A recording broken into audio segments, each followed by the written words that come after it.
And we are live. Good afternoon, everyone. Welcome to A Bookish Moment. I'm Sarah Burr. And I am JC Kenny, and wishing you all a sunny Tuesday afternoon with a sunny guest we're going to have today. So, Sarah, I think it's time to get bookish. Yes, we're going to be like very tropical today, actually, yes, which is perfect for the weather that we're experiencing here in New York. It's 60 degrees outside, which I can't even fathom with given like less than 10 days until Christmas. So we are very excited to be able to go on a magical journey this afternoon with Midge Raymond. Midge, welcome back to the show. It's so good to see you again. Thank you so much, Sarah and JC. It's so good to see you again.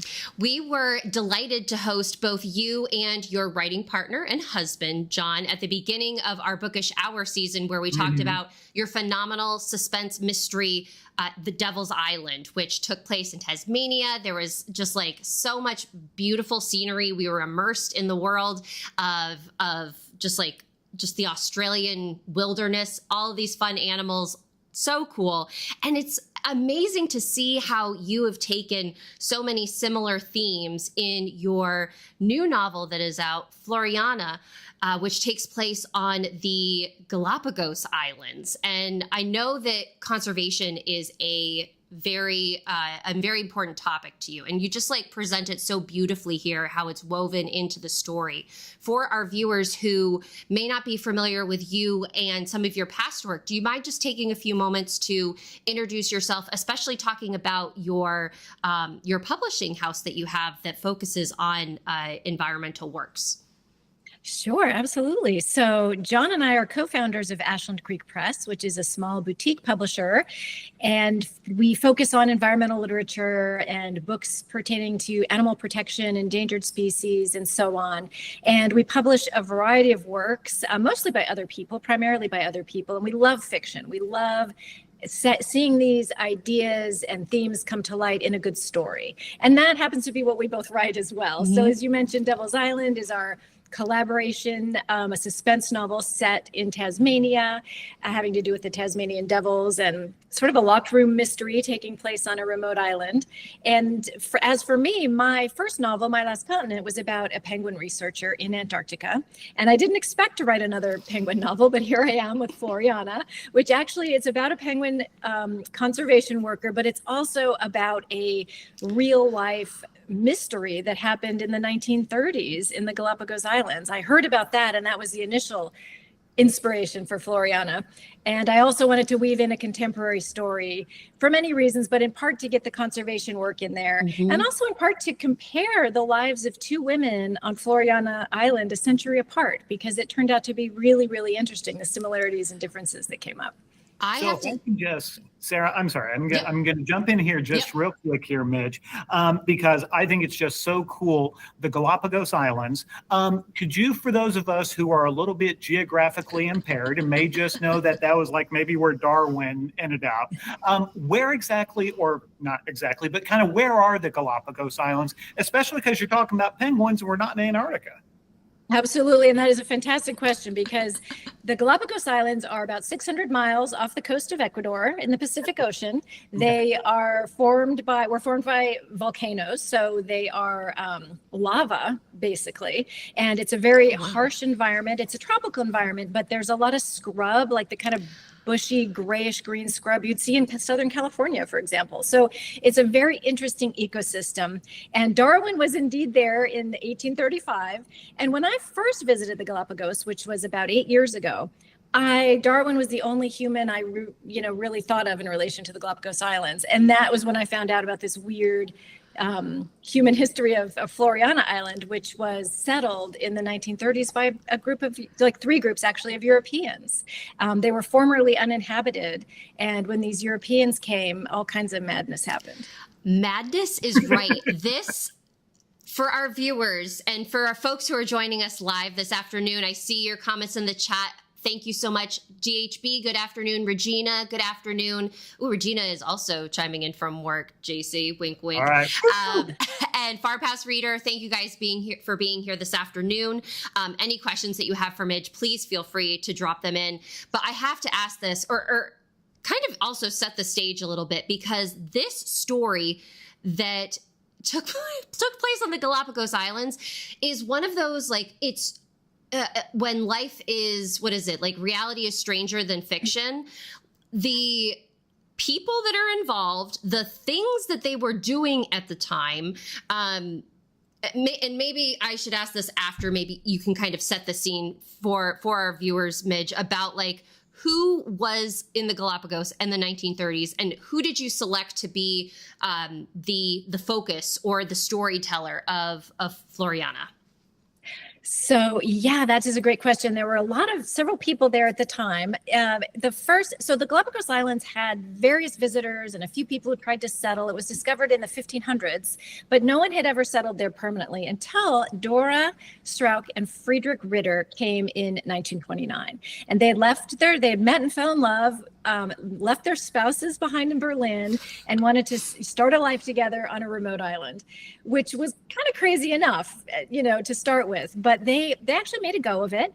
And a few years later, another German family, the Whitmers, decided to join them. They were three people, Heinz Whitmer, Margaret Whitmer, and their son Harry, their teenage son Harry.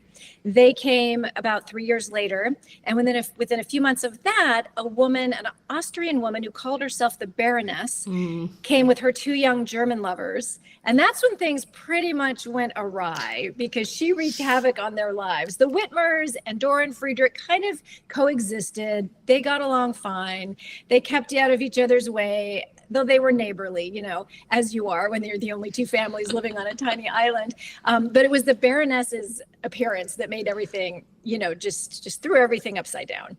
So I was doing a little bit of reading about Friedrich and Dora beforehand, and I'm hoping that maybe you can kind of parse what was maybe embellished in the reading that I was doing, because they kind of went with a whole like new way of living. They formed their own, I don't want to say commune because it was, again, two of them.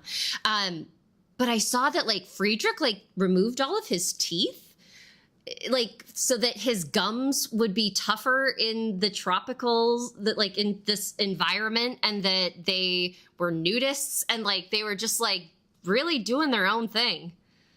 Yeah, so some of that was a little bit embellished by, people who visited and brought home stories. So a lot of that got embellished. For example, they weren't always nude when visitors showed up. They put some clothes on, but often it was just too hot to bother. Yep. We're talking tropical heat.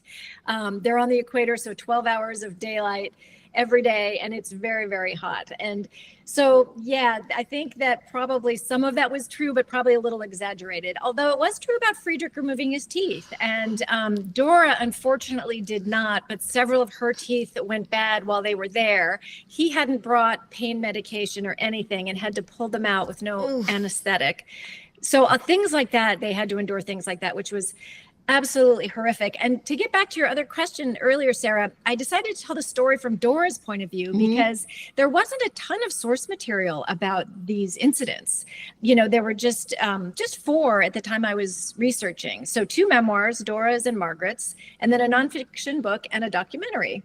And in reading the 2 memoirs, I became really fascinated by each woman's version of events and how different they were.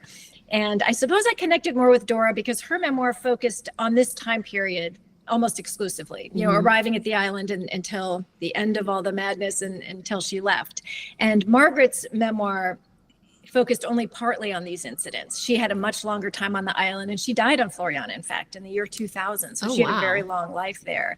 So, and I connected with Dora also just because I felt all the conflicts in her memoir, and it started making me think, how much of this is true and how much of this does she want to be true? It's like in part she was in love with Friedrich and another time she was miserable with Friedrich. And I was kind of trying to sort that out. And then I thought an interesting way to reimagine her story would be through a diary, like a diary that she wrote for no one's eyes but hers. And so that's what the novel eventually became. At least half of it is Dora's diary, as I imagined it would be.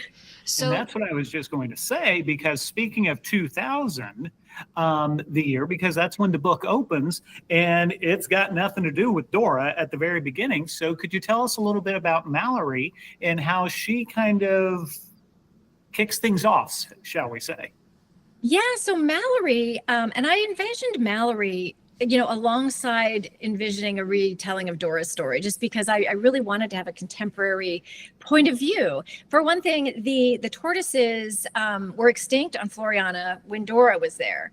And by the time Mallory gets there in 2020, they're back. They've been rehabilitated. So I wanted to talk about penguin conservation, and I wanted to talk about the difference in the island a century apart, because so much has been done, so much good work, also really difficult work has been done to eradicate the invasive species in order for the endemic species to survive. And Mallory, I have a fondness for penguins, as you know, and I have a fondness for all the people who do this amazing conservation work. And so Mallory's work is actually based on real science that's going on in the Galapagos. And that's the Center for Ecosystem Sentinels at the University of Washington in collaboration with the Galapagos National Park. And what they're doing is essentially what Mallory's doing in the novel is building penguin nests. So they are creating little caves, lava tubes. This is where the Galapagos penguins breed. So they're just making it easier for these penguins to find homes when they're able to breed, which is depends on how much food is available, depends on the weather. So they can't breed every year, but when they're able to breed, they need safe spaces to raise their chicks. And that's what the conservation teams are doing. And they're doing an amazing job. I love when you tell or you educate the reader in such in a way that we almost don't even know that we're learning, but we just are provided with this wealth of information that never even occurred to me to think about in such a way. Because when you kind of introduce Mallory and the fact that the penguins are endangered, the Galapagos penguins are endangered, there is it's some comment. It's an offhand comment about the fact that the now that the predators had been removed, and I was thinking that's probably because there aren't a lot of humans that are on the island ruining the climate for them. But actually it was the animals that had been brought, the domesticated animals that had been brought with the settlers, like the cats and the rats that came, that were the actual causes of the penguins losing in their numbers, because they were eating the babies and their eggs. And I was like, I never in a million years would have thought that introducing a cat to a population could be so devastating in its consequences. And it was just a really amazing thing to learn through Mallory's, just a simple, a simple moment in Mallory's timeline. So I really, really applaud how you just really, really dig into the importance of conservation. And that passion just really, really shows not only in your writing, but in Mallory herself. And so I'm wondering, because we're already 15 minutes into our talk, Midge, and we've talked a little bit about the historical perspective, but let's dig into Mallory a little bit more.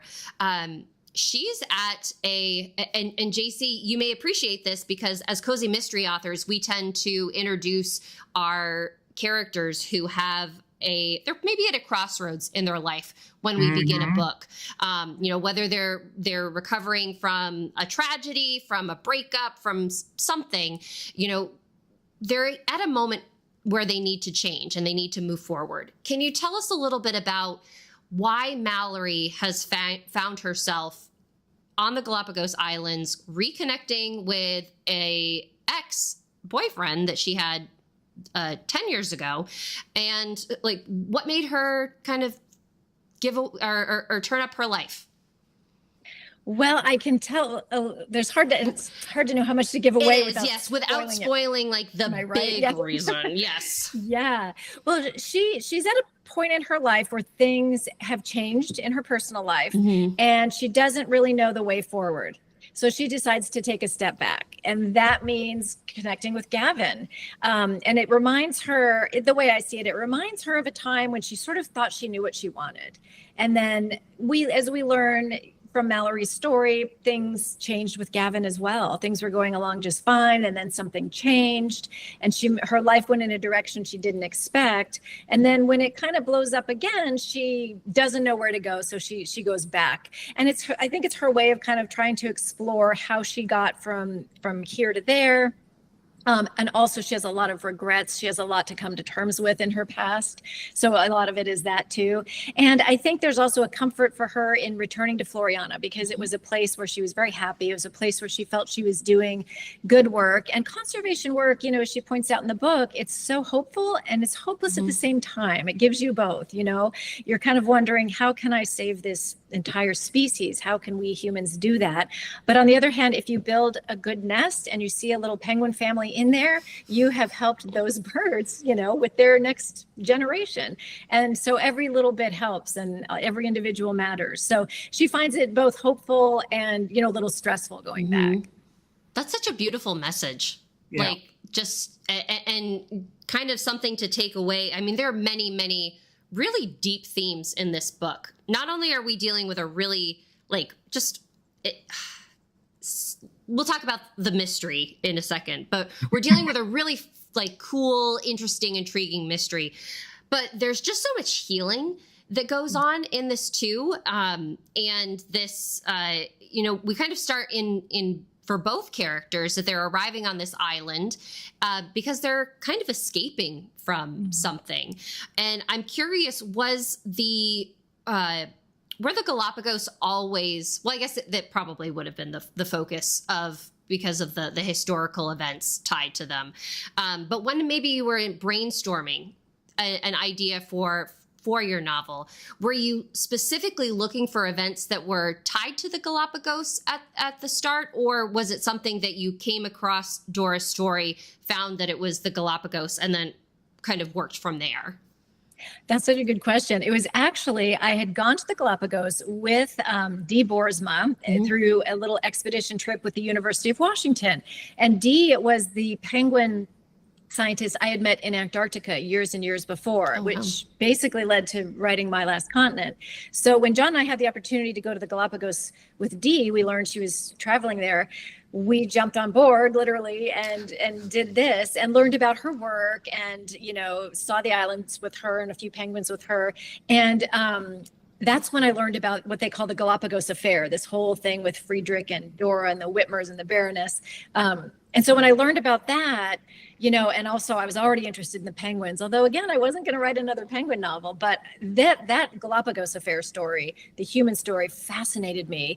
And so I looked into it and read as much as I could. I had to figure out what really happened, because this much I can say the Baroness and one of her lovers disappeared, and 2 other settlers died mysteriously. And when I read that whole story, I wanted to figure out what really happened, who did what, how did this, only to realize there's no ending to the story. These mysteries have never been solved.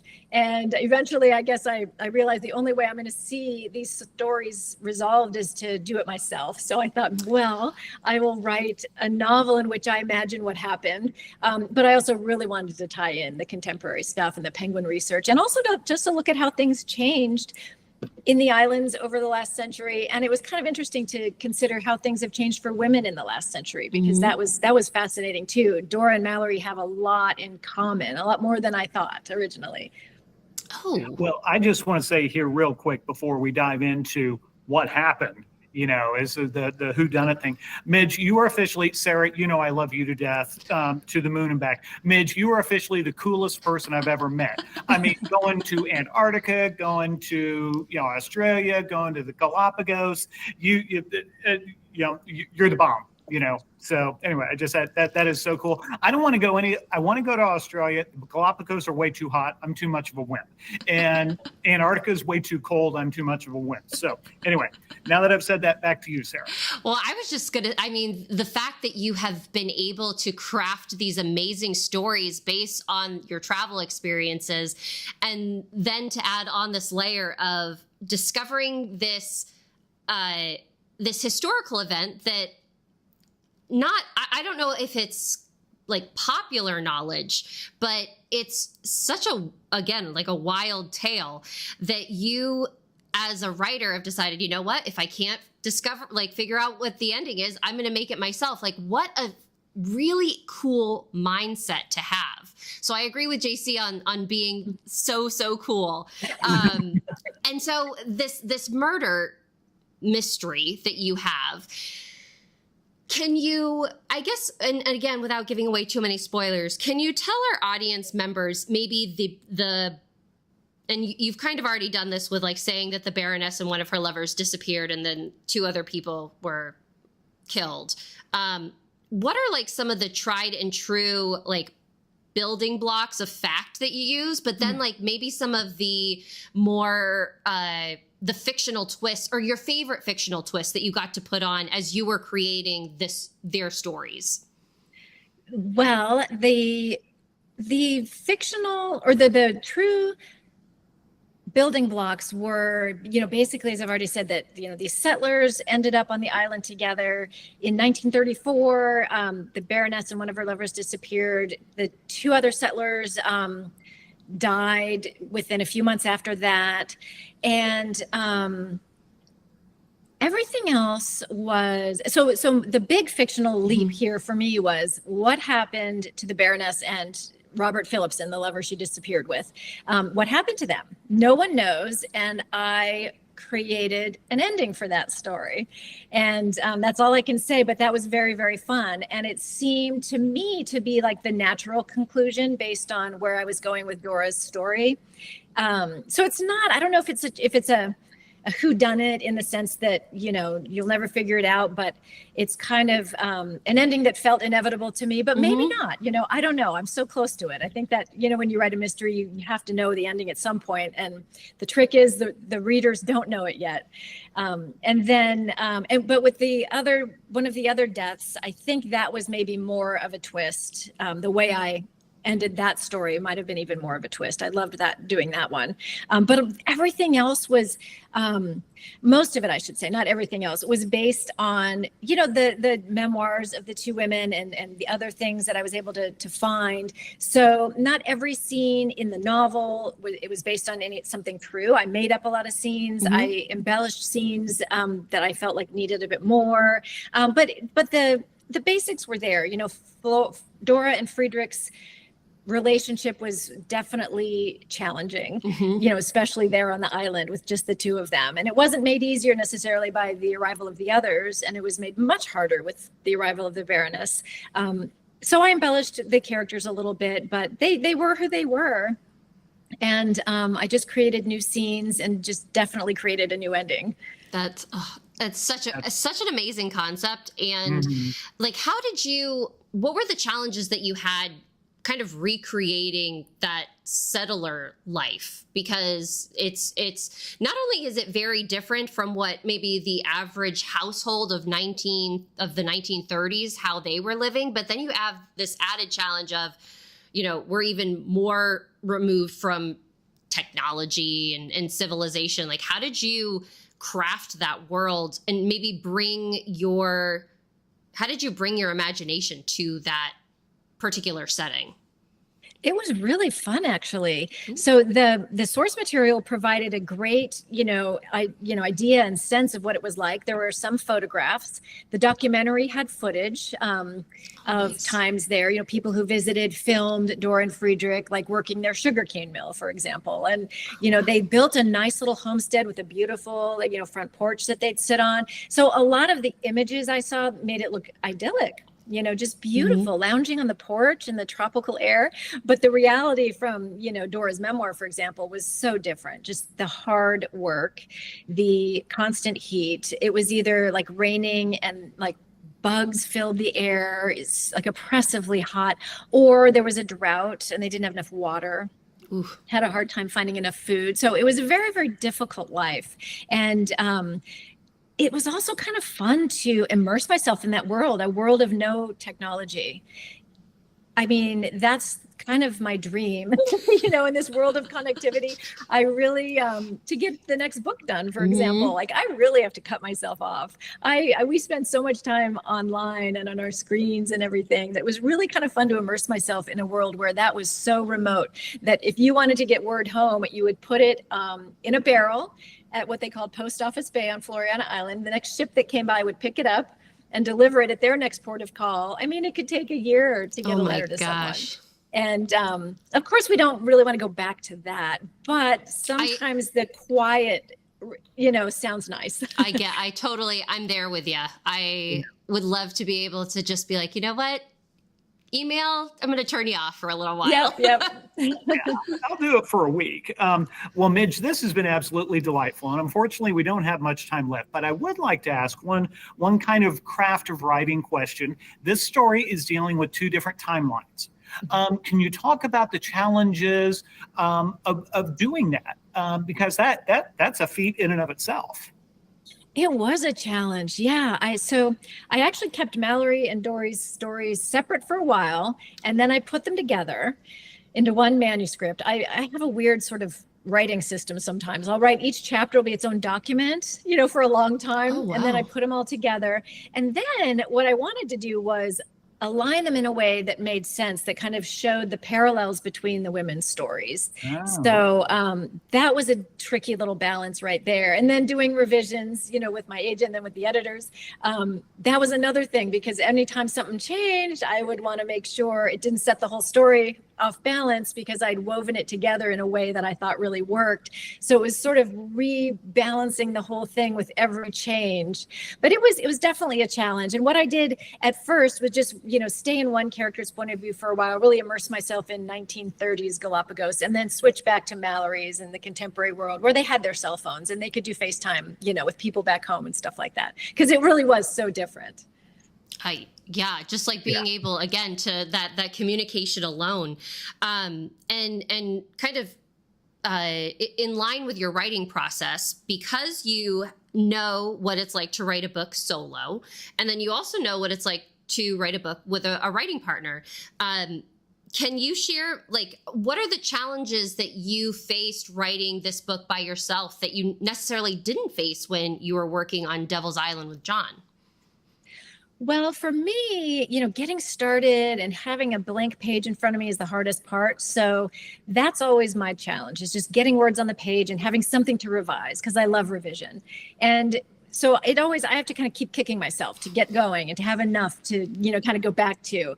And writing with John is great because he's kind of a big picture guy. He loves to throw ideas on a page and give it to me so I can do something with it, because I love that revision process. I love the details. So in a way, it's easier with him just because we kind of keep each other going. Mm-hmm. If he has something, he'll send it to me and I'll send it back, and so on until, we have a draft.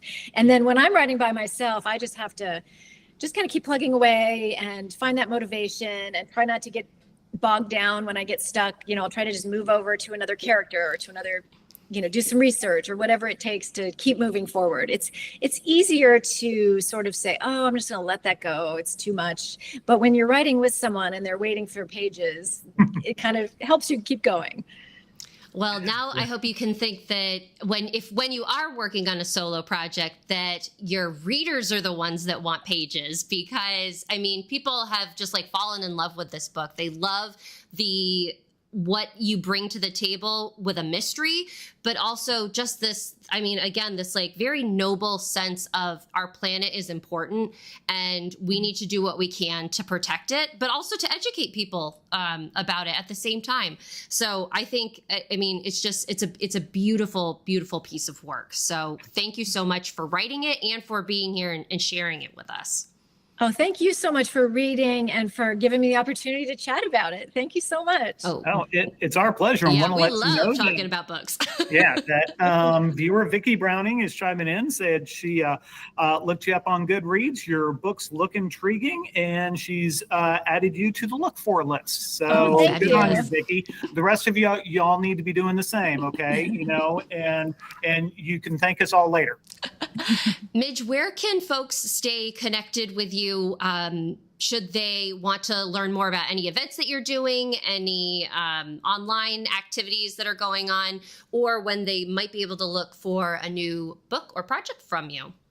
Yes, thank you. The best place would be midgeraymond.com, which is my website. And then there are links to contact me or to find my social media accounts, and they can follow me on Instagram or Facebook.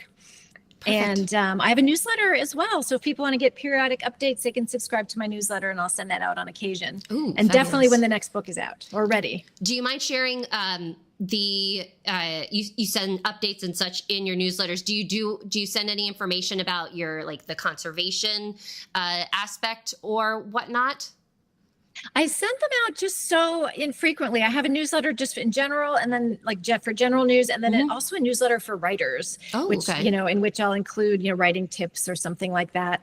So it's kind of for writers and then also for readers. Nice. But I absolutely should add conservation tips and such. I'll write about process and stuff like that, but I think that's a great idea now that I think about it. Thank you, Sarah. Oh, you're welcome. I will I'm add happy. some. I will eagerly look forward because news. Yeah, I'm always trying to figure out what can I actually do, and the whole point of these nests, they're going to this island and they're honestly not 100% sure that this plan is going to work because it worked somewhere. It worked on another island that they had done this project on. So they're trying their luck here. And that hopefulness that they have about what they can do. And yes, it might be a small thing, but it's a huge thing in general. So I think anything that you can tell us that we can do to help our planet, I'm all ears because, gosh, we need to protect her.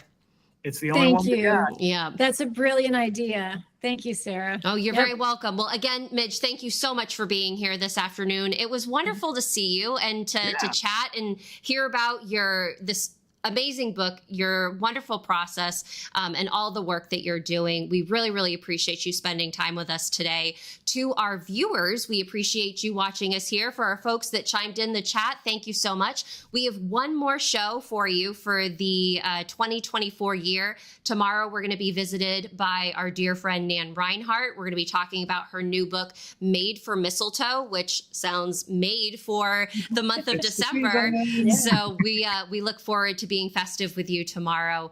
And until then, everybody, stay bookish. Bye-bye, everyone. Have a great rest of your afternoon.